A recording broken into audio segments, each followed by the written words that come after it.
একটু জানার জন্য বলি, ঢাকা বিশ্ববিদ্যালয়ের বিসি নিয়োগ কিন্তু এই গ্রুপ থেকে হয়েছিল। ছিলাম ঢাকা বিশ্ববিদ্যালয়ের প্রশাসন আসলে টিনের চশমা পরে আছে। অফিসিয়ালি এই গ্রুপটা চালানোর কথা, কিন্তু আমরা দেখতে পাচ্ছি এটা আনঅফিসিয়ালি এতদিন ধরে চালানো হচ্ছে এবং একটার পর একটা প্রপাগান্ডা এবং মিস নিউজ আমরা ওখানে দেখতে পাচ্ছি। খুব সন্নিকটে আগামীকালকে আমাদের নির্বাচন, কিন্তু বেশ কিছু কনসার্ন এখনো পর্যন্ত আমাদের সামনে রয়ে গেছে।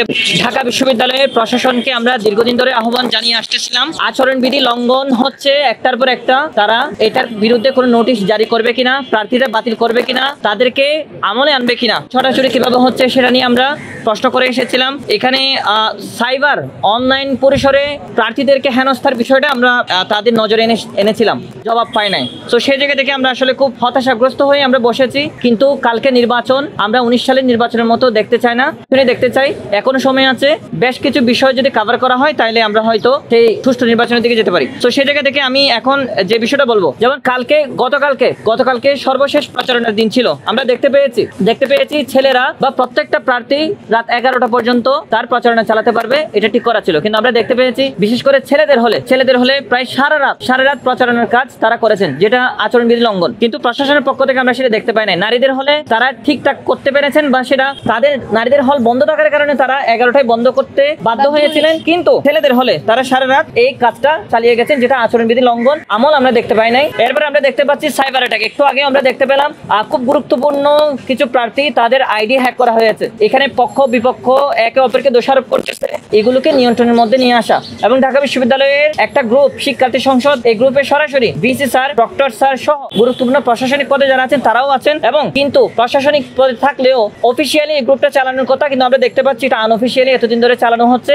এবং একটার পর একটা প্রপাগান্ডা এবং মিস নিউজ আমরা ওখানে দেখতে পাচ্ছি। এর বাইরে আমরা ডাকসু নির্বাচনে আচরণবিধি লঙ্ঘনের বেশ কিছু ক্রাইটেরিয়া দেখতে পাচ্ছি। এর মধ্যে ফেস্টুন বা ব্যানার একটা অংশ। তো সেই জায়গা থেকে ফেস্টুন নিষিদ্ধ করার পরও বিভিন্ন সংগঠন, বিভিন্ন প্যানেল তারা তাদের ফেস্টুন লাগিয়ে রেখেছেন বা লাগাচ্ছেন, এবং আমরা দেখতে পেয়েছি রিক্সা বা ভ্যানেও প্রচার করতে দেখতে পেয়েছি। তো সেই জায়গা থেকে ঢাকা বিশ্ববিদ্যালয়ের প্রশাসন দেখতে পাচ্ছেন না, আমরা দেখতে পাচ্ছি।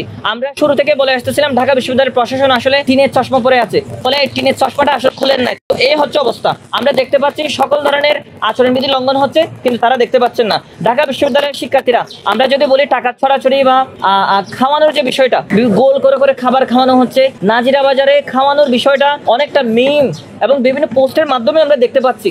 রাতের বেলা কেউ যদি প্রচার করতে চান তাহলে নাজিরা বাজারে যাবেন, এই ধরনের পোস্ট আমরা অনেকের কাছ থেকে দেখতে পেয়েছি। এটা কেন বলা হচ্ছে? এটা তারা হতাশ হয়ে, ওই প্রার্থীরা হতাশ হয়ে কিন্তু এইসব আলাপ তুলতেছিলেন। প্রশাসন এই পোস্ট দেখতে পাচ্ছেন না, প্রশাসন এই আচরণবিধি লঙ্ঘনের বিষয়গুলো দেখতে পাচ্ছেন না, ফলে আমাদেরকে আপনাদের সামনে এই বিষয়গুলো তুলে আনতে হচ্ছে। এরপরে আমরা দেখতে পাচ্ছি খুবই গুরুত্বপূর্ণ বিষয়, ঢাকা বিশ্ববিদ্যালয়ের প্রশাসনের উচিত প্রত্যেকটা প্রার্থী, প্রত্যেকটা ভোটার কিভাবে ভোট কেন্দ্রে আসতে পারবে সেই ব্যবস্থাটা করা। এটা নির্বাচন কমিশনের প্রধান দায়িত্ব।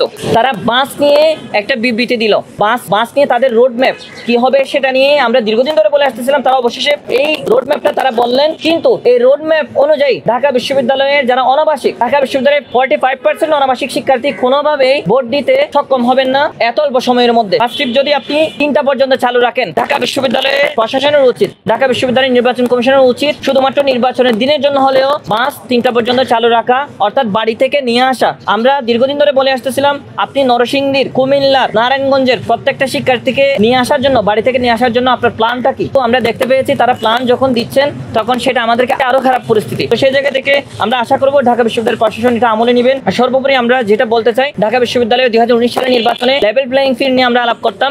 ছাত্র দলকে ক্যাম্পাসে ঢুকতে দেয়া বা না দেয়া, প্রার্থীদেরকে বাধ্য করা বা না করা, আমরা 19 সালে সেটা দেখতে পেয়েছিলাম। কিন্তু এবার আমরা 1800 প্রার্থী এখানে দাঁড়াচ্ছেন, তারা প্রার্থীটা নিচ্ছেন, কিন্তু আমরা দেখতে পাচ্ছি সবচেয়ে খারাপ পরিস্থিতি আমাদের অনলাইন পরিস্থিতিটা, অর্থাৎ অনলাইনে লেভেল প্লেইং ফিল্ড তৈরি করতে পারেন নাই। তো সেই জায়গা থেকে দেখা যাচ্ছে প্রার্থীদের আইডি গুলো হ্যাক করা হচ্ছে।